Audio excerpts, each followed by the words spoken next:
That's exactly right. You are not alone. The RAC, which is a motoring organisation here in the UK which tracks this kind of thing, says that on average a litre of petrol here in the UK, unleaded petrol, rose by 6 pence over the course of May. And that is the biggest rise that the RAC has seen since it started taking similar readings and taking those records back in the year 2000. So a record price rise for May, which puts the average in the UK for a litre at about £1.29, so 22 rand or so, getting pretty expensive therefore for the UK motorist. And the RAC is saying that the reason behind the price rises in May is a combination of the oil price rise that we're seeing on global markets, but also the weakening pound against the US dollar. Those two things combining to mean that a litre of petrol here in Britain is pretty expensive at the moment and has risen pretty quickly over the last 4 or 5 weeks.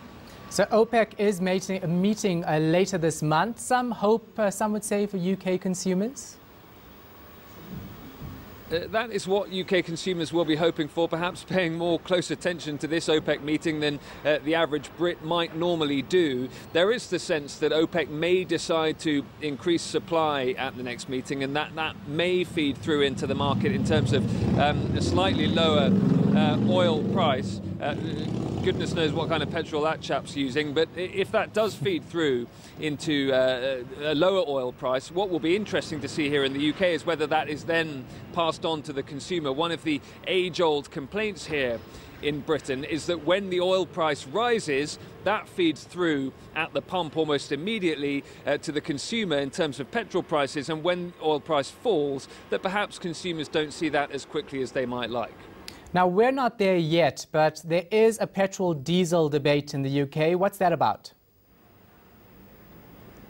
Big debate here, because there was a period during the Tony Blair, Gordon Brown years when they were in government that the government advice to motorists was that diesel cars were better for the environment, they were less polluting, and so the measures were extended to the British population to make it easier and more cost effective to get into the diesel car market. Lots of people went out and bought diesel cars as a result, thought they were more fuel efficient, better to run, better for the environment. Well, now the government advice has completely changed, and here in London we have some pretty tight restrictions on polluting diesel vehicles. The government has now decided that they are more harmful than the unleaded petrol that is being used in the other types of engine on the market here in Britain. So there's a real anger here in the UK from people who went out and bought diesel cars and are now being told they should get out of diesel and into unleaded petrol. But also, of course, we've had that scandal with Volkswagen here in Europe,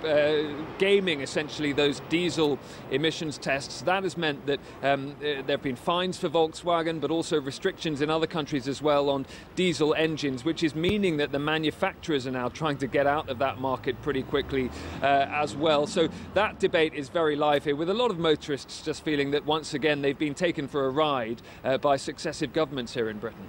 And people haven't been entirely silent about this issue. You actually had a petrol protest which brought the country to a standstill.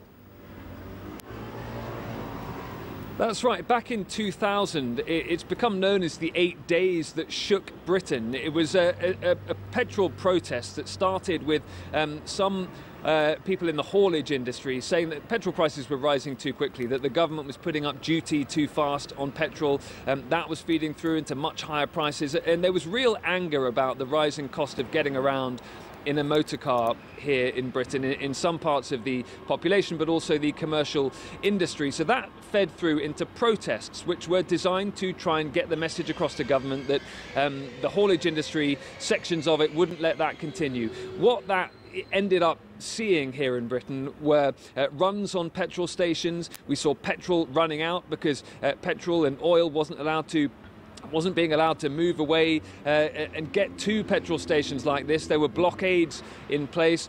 Some petrol stations were rationing the amount of fuel motorists were allowed to use. There were fears about ambulances running out of petrol to be able to get to emergencies and help people out. People started to run on the supermarkets as well, as they were concerned that if the roads stopped moving because no one could drive their cars, how were goods going to get up and down the country? It really did lead to, very quickly, in a matter of days, as I say, a huge panic here in the UK. In the end, the protesters backed down. I think they got the sense that the British population was kind of on board with the idea that petrol was too expensive, but they were not on board with the idea of the country completely grinding to a halt as a result. But it really shook the government back in 2000. We've had a couple of other petrol protests since then that haven't developed quite as quickly or as seriously as that, but it is forefront in the mind of any British government since the year 2000, and as a result, since the financial crisis here, what we've seen is governments actually putting petrol duty rises